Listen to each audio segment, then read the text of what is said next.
Shugabannin kasashen duniya sun gabatar da wani babban mashahurin taro na tarihi wanda za a daɗe ana tunawa da shi a babban birnin na Sharm el-Sheikh na ƙasar Masar. Taron ya biyo ƙwarya-ƙwarya sa hannu akan shaidar ƙudurin tsagaita wuta wanda shugaban ƙasar Amurka Donald Trump da shugaban ƙasar ta Egypt Abdel Fattah al-Sisi suka jagoranci taron ƙarƙashin ƙudurin tsagaita wuta tsakanin Hamas da kuma ƙasar Isra'ila domin a yi gangamin biki a kuma shaida sanya hannu daga tarayyar ƙasashen duniya akan tabbatar da wannan yarjejeniya tsakanin ɓangarorin guda biyu Hamas da kuma Isra'ila don tabbatar da kawo ƙarshen yakin da ya shafa tsawon shekara biyu wanda ya ci rayuka da dama na fararen hula musamman a cikin yankunan na zirin Gaza. Shugaban ƙasar ta Amurka Donald Trump wanda ya halarci taron yana cikin babban jirgin Air Force One na ƙasar Amurka tare da rakiyar dakarun sojin yaƙi na suna take wa jirginsa baya ya kasance babban bako a cikin manya-manyan fitattun shugabannin duniya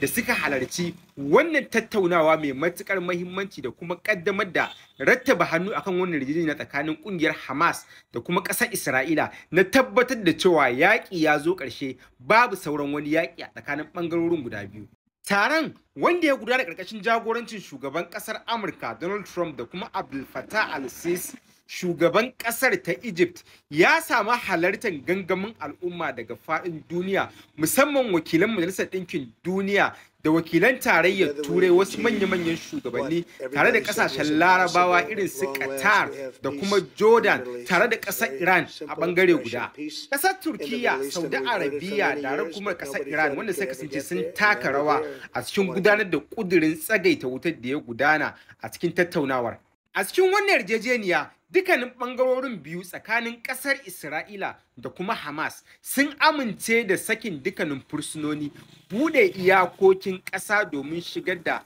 tallafi na kayayyakin agaji zuwa zirin na Gaza, tare da takaita ayyukan soji ma'ana an haramta buɗe wuta a tsakanin ɓangarorin guda biyu. Da kuma ƙudurin shugabancin Gaza na wucin gadi domin sake gina ɓangaren duk da an ja kunni tare da gargaɗa ƙungiyar Hamas cewa babu su a cikin mulkin da zai gudana a yankin zirin Gaza, sai da ƙungiyar Hamas a ɓangaren ta tabbatar cewa ba za ta sa hannunta a cikin wanda za su mulki Gaza ba, amma ta tabbatar da cewa ya kasance waɗanda za su jagoranci zirin Gaza ya kasance sun fito daga cikin al'ummar Falastinawa ba wai bare kamar yadda shugaban ƙasar Amurka Donald Trump ya jagoranci wa Tony Blair yana daga cikin kusoshin da za su jagoranci mulkin Gaza ba. Hamas ta bayyana cewa wanda su jagoranci Gaza sun tabbatar da cewa sai sun kasance daga cikin asalin 'yan jinin ƙasar ta Falastin ne tare da sanya idanu da ƙasashen tarayyar Larabawa na duniya domin tabbatar da cewa an samu adalci a cikin wannan ƙuduri tare da ɗorewarsa. Shugaban ƙasar Amurka Donald Trump ya bayyana wannan tattaunawa ta tsagaita wuta